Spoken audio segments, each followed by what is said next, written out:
직업군인이 되기 위해서 필요한 모든 것에 대해서 알아보도록 할게요. 네, 필승 해야지. 맞습니다. 이건가요? 맞나요? 맞습니다. 직업군인을 꿈꾸고 있는 아이들에게 한 말씀 해주세요. 군인은 아무나 될 수 있지만 직업군인은 아무나 못 된다. 이렇게 정리해 드리겠습니다. 네, 좋은 말. 안녕하세요. 김진입니다. 오늘은 나이 20살 제가 왜 직업군인을 선택했는지, 도대체 무엇 때문에 나이 20살에 직업군인을 선택할 수밖에 없었는지, 그 이유를 오늘은 좀 여러분들에게 들려드리고자 합니다. 제가 전역하기 전에 한국 직업방송에 출연했을 때 담당 이제 진행했던 MC가 저에게 그런 질문을 하더라고요. 김준혜님, 왜 직업군인을 선택했어요? 그때 생각이 갑자기 떠오르네요. 그때 제가 그런 얘기 했어요. 그건 참 슬픈 이야기입니다. 그러니까, 아니, 왜 직업군인을 선택한 게 슬펐나요? 뭐 이런 이야기를 했었는데, 당시 이제 83년도, 정말 제 고향이 강원도인데, 그때 83년도 눈이 정말 많이 오던 그때였어요. 그때 이제 제가 고등학교를 막 졸업을 했죠. 졸업을 하고, 당시엔 어땠나 하면 학교를 졸업할 때 이제 그 졸업장 담는 통이 있었어요. 그 졸업식 날 눈이 굉장히 많이 왔어요. 저희 고향이 강원도 평창인데 눈이 굉장히 많이 왔어요.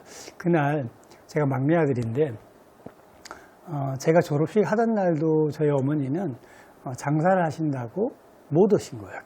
그래서 이제 저 혼자 고등학교 졸업식을 마치고 저녁에 이제 어머니가 장사 마치고 들어왔을 때 제가 정말 막내 아들로서 어머니한테 큰 절을 했어요. 왜냐하면 당시 저희 집이 굉장히 가난했기 때문에 사실 어머니가 저를 고등학교까지 가르쳐 주신 것만 해도 저로서는 정말 너무 저희 어머니에게 지금 돌아가셨지만 감사해야 될 일이었어요. 그래서 제가 저희 어머니에게 얘기했죠. 어머니, 저를 고등학교까지 가르쳐 주셔서 정말 감사합니다. 앞으로 제 인생은 제가 알아서 살겠습니다. 그렇게 얘기하고 서울로 이제 올라온 거예요.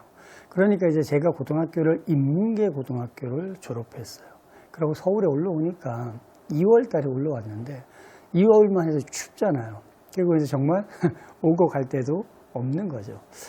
자, 그래서 이제 그때 친구들하고 3명이 같이 왔는데 이 친구들하고 이제 서울 그 이제 후암동 그쪽에 정말로 그 골방 같은 방 하나를 저희가 달세로 얻었어요. 거기서 이제 자취 생활을 시작했는데 그 집이 정말 지금 생각해도 말도 안 되는데 연탄을 떼는 집이었어요.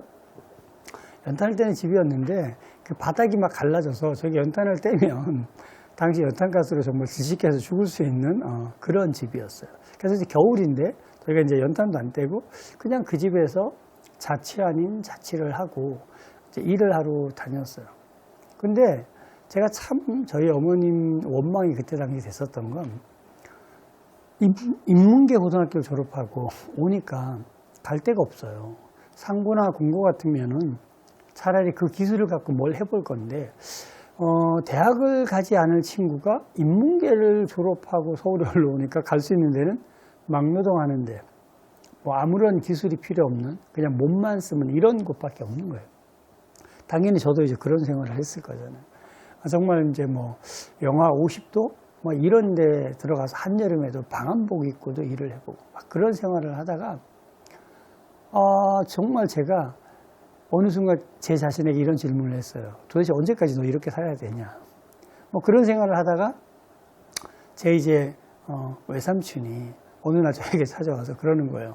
야, 조카, 너 도대체 언제까지 그렇게 살 거야? 그래서 아니 그럼 제가 뭐 할 수 있는 게 없잖아요, 삼촌. 이러니까 야, 남자가 군대는 갔다 와야 될 거 아니야. 일단 군대부터 갔다 와. 그래서 저는 이제 군대가 영장이 나와야 갈 수 있다 이렇게 알고 있었는데 저보고 군대를 갔다 오라는 거예요. 그래서 아니 영장이 안 나오는데 군대를 어떻게 가냐고. 그러니까 이제 부사관은 지원해서 갈 수 있다라고 하는 거예요.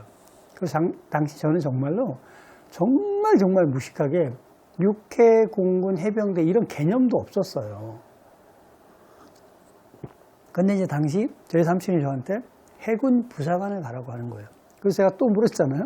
어떻게 가요, 그거를? 그러니까 그냥 병무청에 가서 지원서 쓰면 된다고. 그래서 이제 당시 서울 후암동에 서울 병무청이 있었는데 이제 거기 가서 부사관을 지원한 거예요. 해군 부사관.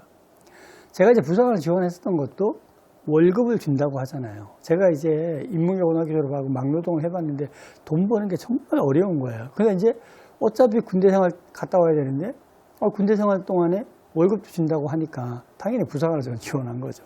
그렇게 해서 해군 부사관 시험을 보고 이제 고등학교 졸업한 지 1년도 안 돼서 2월 달에 졸업하고 12월 달에 즉 고등학교 졸업하고 10개월 만에 해군 부사관 입대를 했잖아요.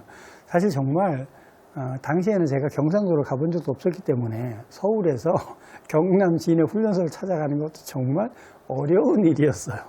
부산을 가가지고 기차를 타고 내려서 새벽 기차를 타고 내려서 좀 기다렸다가 다시 시외버스를 몇 번 갈아타고 드디어 이제 경남 진해에 도착했었던 거죠.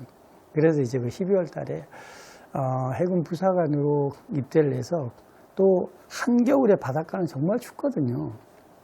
거기서 이제 훈련소를 마치고 그렇게 이제 군 생활을 시작한 거죠. 그렇게 해서 이제 훈련소를 마치고 후반기 교육을 가니까 여러분들이 이제 주특기 교육이라고 하잖아요. 육군 같은 경우. 해군 같은 경우는 이제 직별 교육이라고 하고. 그래서 당시 제가 지금은 이제 무장이라고 하는데 그때 당시 이제 병기라고 하는 특기를 받았어요. 근데 놀랍게도 교육을 33주 동안 시키는 거예요. 거의 1년이잖아요. 하루 8시간씩 이렇게 좌탁에 앉아서 공부만 하는 거예요. 당시 이제 저희 동기생들이 그랬어요. 우리가 지금 군대를 왔냐, 입시학원에 왔냐, 이건 무슨 아무것도 안 시키고 오전 4시간, 오후 4시간. 이렇게 교육을 시킨 거예요. 토요일 날도 당시는 당연히 교육을 했죠. 오전에는. 그러고 매주 평가를 하고. 너무너무 힘들게 그런 초급반 교육을 받았어요. 근데 당시 생각해보면 그 초급반 교육을 받을 때가 너무너무 힘들었는데 한편은 재미있기도 했어요. 새로운 걸 배우는 거였으니까. 이제 그렇게 초급반 교육을 마치고 해군 부사관은 끝날 때쯤에 이제 함정 실습이라는 걸 가요. 그게 이제 당신이 이제 여기서 초급반 교육을 마치고 나면 이제 군함을 타러 와야 되잖아요. 그래서 당신이 배운 걸 갖고 실습을 하는 거예요. 일주일 동안. 그때 당시 이제 배를 타고 함정 실습을 나갔는데 정말 저는 도저히 배를 못 타겠더라고요. 멀미가 얼마나 나는지 그 배를 타고 나가서도 계속 교육을 받는데 실습을 해야 되잖아요. 자기가 이제 실무부에 배치받아서 해야 될 일을 해야 되니까. 뭘 가리키는지도 모르겠고 거의 저는 누워 있었던 것 같아요. 그리고 이제 함정 실습을 마치고 육상에 내렸는데 땅 바닥이 이렇게 흔들리는 것 같은 그런 느낌을 받았어요. 그래서 해군이 배를 타야 된다는 것도 모르고 저는 해군 부사관 지원을 했었던 거죠. 그게 이제 제가 참 돌이켜보면 군 생활을 시작하게 된 계기가 되었던 것 같습니다.